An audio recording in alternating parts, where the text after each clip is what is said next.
Hello, my name is Emily Dodgen. The communication model that I chose was a family, and it was pretty easy for me to choose this because I'm a mother to 4 children, all under the age of 6. So a family is a big part of my life besides being a student, and so it was really easy to choose that.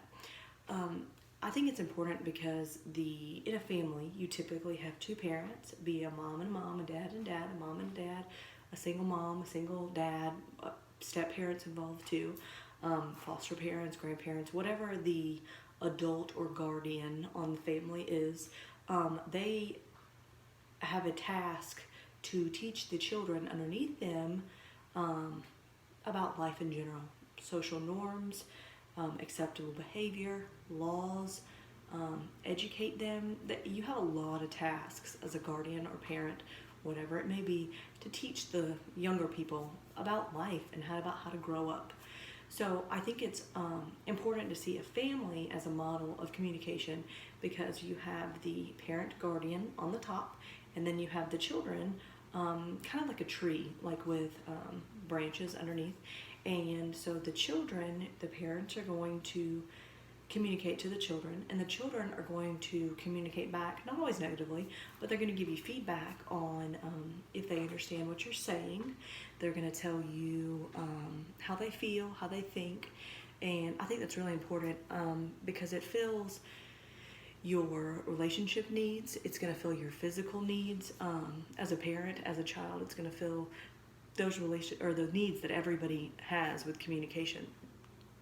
And I think it's also important to realize that humans have a longer time spent with their children than other mammals because the human brain, the way the human brain is, has adapted over time, that it takes longer to reach its maturity. So therefore, kids are a lot more dependent on their parents for a longer period of time.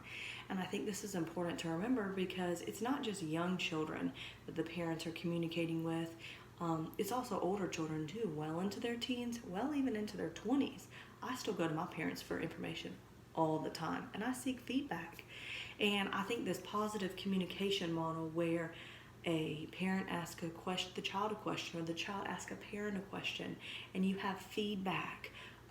Everybody's constantly encoding and decoding messages to each other. There's static and noise, whether it be true noise, like happens in my house sometimes, or whether it be like a metaphorical noise.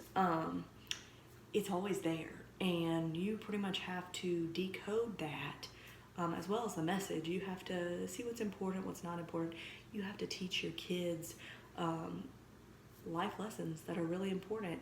And I think that's difficult for some people to remember at times, how important parents are and how important the model of a family is for communication. You have the adults at the top who are teaching all these kids everything. Like I said, you have encoding and decoding going on constantly, questions being asked, learning things, learning how to read, learning normal behavior. And I think that it's really important to me because it's definitely the part of my life that I'm in right now, is constantly having to deal with this stuff. So family communication model, parents on top, kids on bottom, communicating with each other, filling all of your communication needs. I think it's really important. Thanks.